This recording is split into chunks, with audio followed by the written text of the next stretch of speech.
जिस आवाज़ को आप दबाते हैं, दफन कर देना चाहते हैं, वो एक दिन छोटी सी आवाज़ जो है बुलंद नारा, बहुत बड़ी बारूद, बहुत बड़ा बम बन के निकलती है।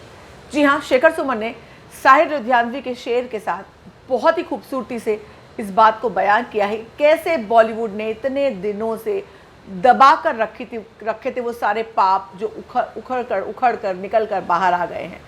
क्या कहते हैं शेखर सुमन? वो कहते हैं, तुमने जिस खून को मक्तल में दबाना चाहा, आज वो कूच बाजार में आ निकला है, कहीं शोला, कहीं नारा, कहीं पत्थर बनकर। साहिर लुधियानवी की ये कविता की शेर की शायरी की पंक्तियां हैं, जहाँ पे वो कहते हैं कि जिस खून को मक्तल यानी कत्लगाह कब्रिस्तान में दबाना चाहते थे आप, उसको दफन कर देना चाहते थे, अपनी गंदगी को आप दफन कर, आपने जिसका कत्ल किया है, आपके जो पाप है आप उनको दफन कर देना चाहते थे, लेकिन आज वो कूचो बाजार यानी सरेआम, आप राजधानी कह लें, एकदम मेन प्लेस पर सबके सामने आकर निकल गया है, कहीं शोला बन के, कहीं आग बन के, कहीं नारा बन के, तो कहीं पत्थर बन के। तो आप बॉलीवुड में इतने सालों से वो आग दबी पड़ी थी जहां इतने लोगों के साथ इतना अन्याय हुआ। शेखर सुमन भी उनमें शामिल है। नेपोटिज्म के नाम पर बहुत से लोगों का करियर, आउटसाइडर्स का करियर बर्बाद हुआ, लोगों को आगे बढ़ने से रोका गया, बहुत सारी कहानियां दफन हुई, बहुत सारी सफलताओं की कहानियां जो है वो विफलताओं में, अंधेरों में, अंधेरी गलियों में और वापस अपने प्रांतों की तरफ लौट गई।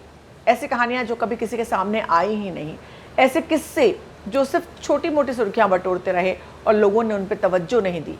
मगर वक्त ये आया है कि छोटी से छोटी कहानी बाहर आ रही है और हर एक को लोग सबक सिखा रहे हैं, उनको बता रहे हैं कि आपने क्या किया है, और वो लोग मुंह छुपा रहे हैं जिन पर इल्ज़ाम लग रहे हैं। इससे पहले जिन पर इल्ज़ाम लगते थे वो सरेआम घूमते थे क्योंकि उन्हें पता था इन इल्ज़ामों का कुछ नहीं होने वाला, लेकिन पहली बार ऐसा हुआ है कि ये जन सैलाब सामने आया है जो सबको डुबा कर लेकर चला जा रहा है। तमाम लोगों की उसने धज्जियां उड़ा दी हैं सोशल मीडिया पे। जन सैलाब ने बहुत सारे लोगों को रास्ता दिखा दिया है। और साहिर लुधियानवी के शेर, क्या खूबसूरत शेर है, मुझे बहुत पसंद है शेर। वैसे, तुमने जिस खून को मक्तल में दबाना चाहा, आज वो कूचो बाजार में आ निकला है, कहीं शोला, कहीं नारा, कहीं पत्थर बनकर।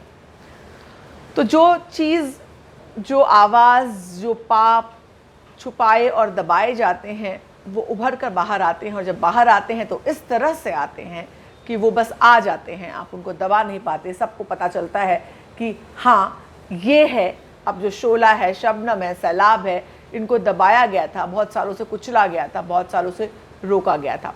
तो शेखर सुमन ने एकदम बिल्कुल सांकेतिक शब्दों में बॉलीवुड की असलियत बयां कर दी है।